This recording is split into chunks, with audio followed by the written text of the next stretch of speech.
All right, let me be honest and straight up with you about the question I get all the time about the PMI Risk Management Professional exam. Yes, it is harder than the PMP. Not every employer actually cares about it. And unless you're in a direct risk management role, it's probably not going to get you promoted right away. But here's what it's going to do for you it's going to make you significantly better at being a project manager. It's going to help you establish some real credibility as a risk professional.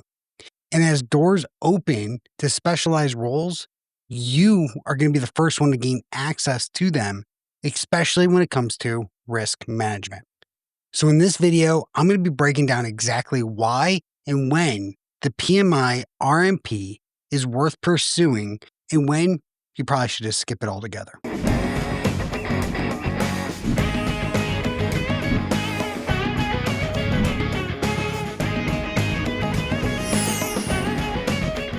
So, why do I think the PMI RMP is harder than the PMP? Well, the big reason why is that the PMP covers a broad range of project management. It has all the domains, all of the ITTOs, all of the different areas of managing a project from initiation through closure. So, you're learning the frameworks, the processes, the general best practices of being a project manager. The PMI RMP, though, goes deep on that one specific knowledge area, risk management. And you're dealing with quantitative analysis, probability distributions, Monte Carlo simulations, expected monetary value, and decision tree analysis. You're doing all these different aspects, which is not surface level stuff that you're going to see on the PMP.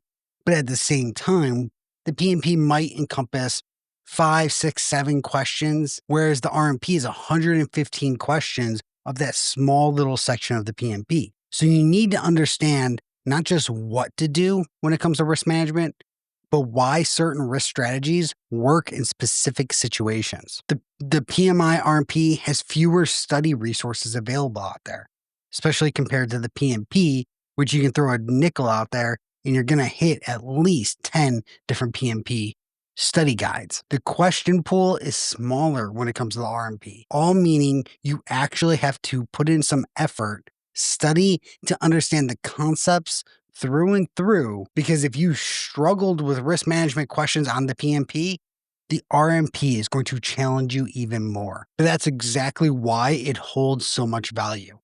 It's not easy to get, which makes it meaningful when you actually have it. And how does the PMI RMP make you a better project manager? It fundamentally improves how you manage your projects. Before the RMP, most PMs handle risks reactively. Sometimes things go wrong.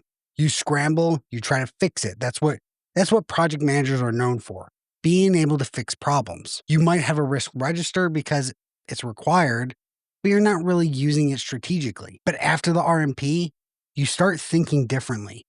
You're identifying risks systematically. You're looking outside of just the obvious ones that are in your project, and you start quantifying impact properly instead of just guessing the high, medium, low that we see on most people's risk registers. And you also start building those realistic contingency reserves based on actual analysis, vice just some educated guessing. And you're able to start communicating risk more confidently with your stakeholders because you have the backing behind a credential that shows you have authority in this situation, which helps with making better decisions in those uncertain times. I've seen project managers who've earned the RMP say they wish they'd done this years earlier because it helped improve their day-to-day performance in their roles. So even if your title doesn't change, your effectiveness in your role will. And when you're consistently delivering projects on time, under budget, because you're managing risks properly, promotions tend to follow. Now, who's actually hiring risk management skills out there? Well, the job market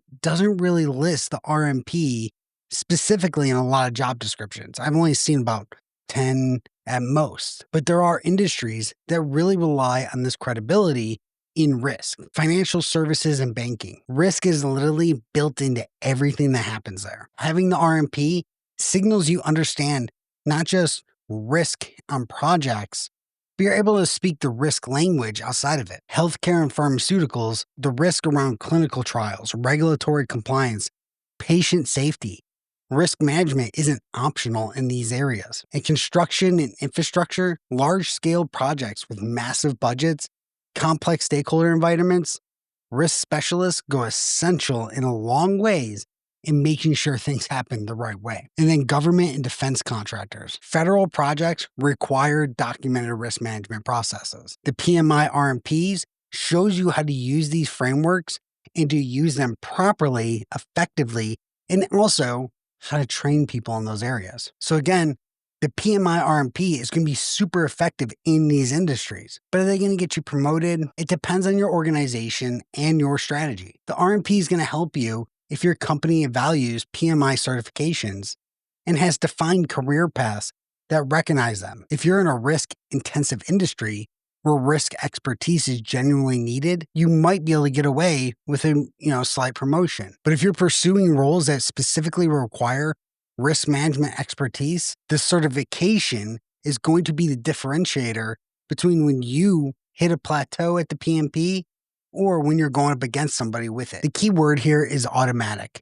No certification out there is automatically going to get you promoted. But when you have something like the RMP combined with the proven performance and strategic positioning that it can give you, it leads to a powerful combination that helps establish credibility and effectiveness as a risk professional and as a project manager. And this is where the RMP really starts to shine. It establishes you as a legitimate risk specialist, not just a PM who handles risks sometimes. When you walk into that stakeholder meeting, you recommend a specific risk response.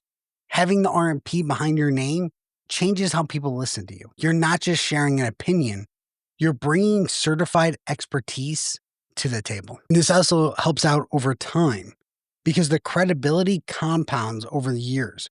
The longer you have the RMP and you're actively working in risk management, you're keeping up with the education, you're going to see more, you're going to learn more, and you're going to learn how to apply it better. This opens doors to more consulting gigs and leadership roles within your organization. So let me give you some clear guidance on when you should and shouldn't pursue the RMP. First, if you're in a risk-intensive industry where risk expertise is valued, this is the certification you definitely need. If you're targeting a senior PM program manager role or a specialized risk role in your organization, this is going to set you up for success. And if you manage complex projects where risk management is critical to success, or if you manage complex projects where risk management is critical to the success of that project, and if you generally find risk management interesting and you want to specialize in it, it's really hard to specialize in something you don't care about. Also, if you've hit a plateau with just the PMP and you need a little bit of pick-me-up in your project management space, this is a great topic to cover. And most importantly, if you want to significantly improve your PM proficiency, regardless of the immediate career, the RMP is something you definitely should pursue. Now, when should you skip the RMP? When do I recommend you just stay away from it for right now? First are those who are early in their PM career. You want to get solid experience, get that PMP first. Also, if you work in a low risk industry where risk management isn't the focus, this isn't the certification you need to work for right now. Or if you don't actually enjoy or want to focus on risk management, this is not the certification to go for. You need to have a slight passion behind it to really understand the material. And if you're looking for a quick fix to career problems without some strategic planning, definitely a certification to skip because you can't just rush through this. The bottom line is the RMP is worth it if you're ready to specialize in risk, work in the right context, and commit to actually applying the knowledge in your day-to-day work. It's not worth it if you're just collecting certifications without a strategy behind it. If you've decided the PMI RMP is the right career path for you, then you definitely need to like this video and subscribe to my channel. Because my next video is coming out, I'm going to start breaking down how to pass this PMI RMP efficiently. I'm going to go over the exam content outline. I'm going to break it down in detail so that way you understand not just how to be a risk manager, but also how to actually succeed on the exam. And let me know in the comments, are you currently pursuing the PMI RMP?